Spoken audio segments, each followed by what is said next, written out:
Welcome everybody to another episode of Man Cinema Reviews. I have a new friend of the family. This is Violet. She's our latest cat. She's a little camera shy. She has her butt to you. But I just wanted to update you on what we're doing over here at Man Cinema Reviews. We are here to review the latest from Denis Villeneuve, and that is Dune Part 2. But before we get to that, go ahead and do what you do best.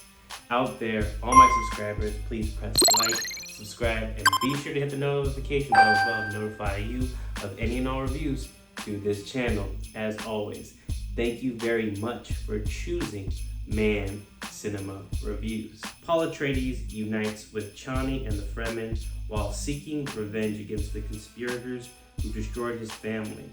Facing a choice between the love of his life and the fate of the universe, he must prevent a terrible future only he can foresee. Now, what I liked about this is that we get our final part of the whole Dune in its latest iteration.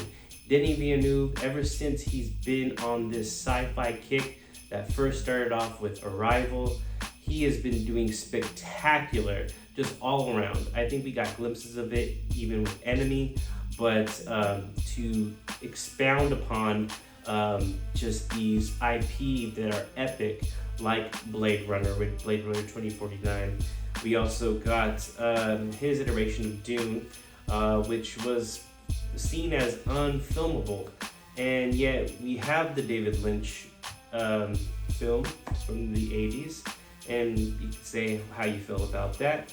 Kind of clunky, kind of messy and everywhere, but you can see what David Lynch was doing with that. And now we have Denis Villeneuve's full scope, if you will, of this sci-fi epic. Paul Atreides, Timothée Chalamet, and Zendaya playing Chani. You get to see their love story blossom. Here is the Fremen, who half see Paul as the Messiah, if you will, and others are just non-believers. And it is up to Paul to prove to the Fremen and the Harkonnen, House of Harkonnen, that he is who he says he is. But he has to prove it to himself as well.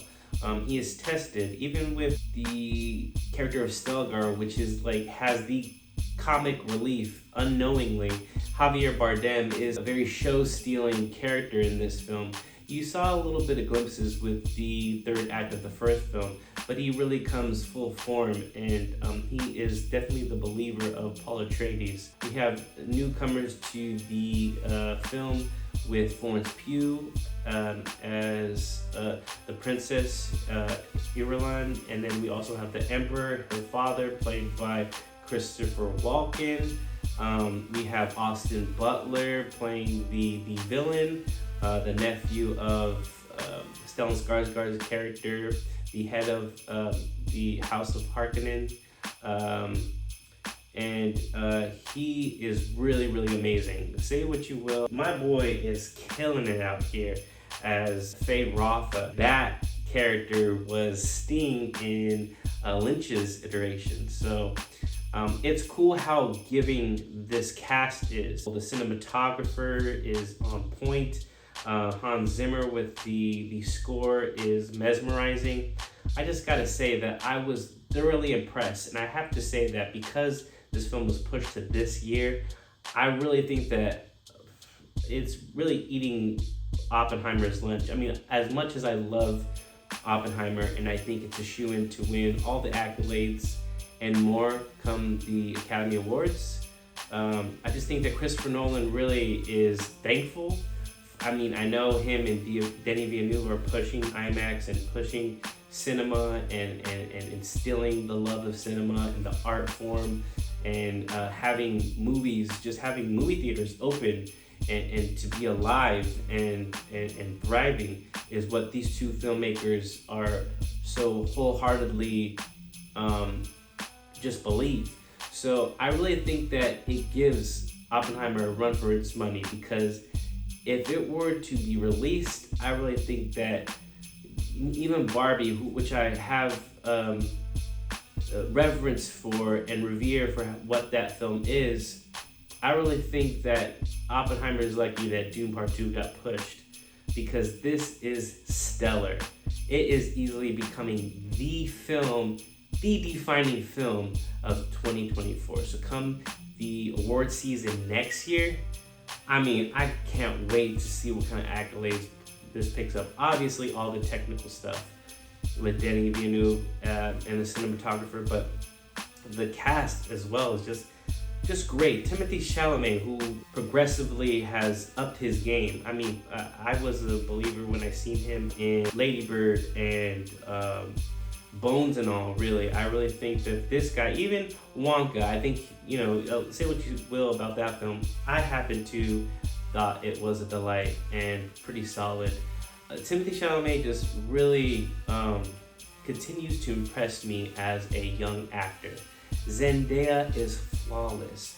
This, as an actor, it just blossoms and really comes into her own in her trajectory. I really got so much love for Zendaya. I'm a stan for her. I just love her, and her portrayal as Chani is so riveting, and the conviction and how she holds her own and how she puts Paul up on this pedestal, but knows how strong a character like herself as a woman, as one of the Fremen, just at the forefront in the trenches, literally, she really holds it down. I mean, she was just spellbinding. And the newcomers, even Léa Seydoux, who has, she's a Bene Gesserit, just the backdoor dealing. She's a close, friend and family to the Emperor and the Princess.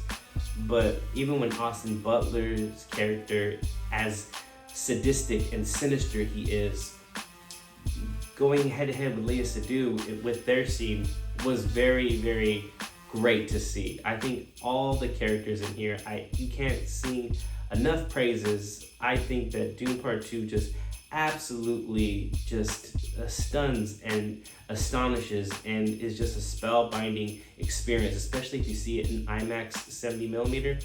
Woo! Just chef's kiss. I just think that the cast and crew are undeniable in their talent. Denis Villeneuve really just comes to full fruition with his portrayal and his scope of Dune as a story as a whole. I really think that this is just stellar spellbinding stuff, and I think I'm boring our latest family member, Violet, so I think I'm gonna have to let you guys go. I will just continue to sing its praises. It's already breaking box office records, making shy of 80 mil, already making worldwide 189.1 or 0.2 million so far, and that's just 190 mil for starters of its budget. This thing is doing gangbusters, and they run show times well past midnight, so I really think that the push for IMAX and it being nearly 3 hours long, I just love the fact that people are going out there to support and keeping movie theaters alive. Hell, if you are AMC A-lister, there is a new ad with Nicole Kidman, and you can do your salute because they add 2 more new films. I think they shorten it. She has a little quippy remark at the end. She changes her line, from AMC, we make movies better. It's magic all of a sudden. So, take what you will with that, but it really is magic with Dune Part 2. So this is Man Cinema Review saying for the first film of 2024 to get its full-fledged 5 stars, Dune Part 2 just knocks it out of the park.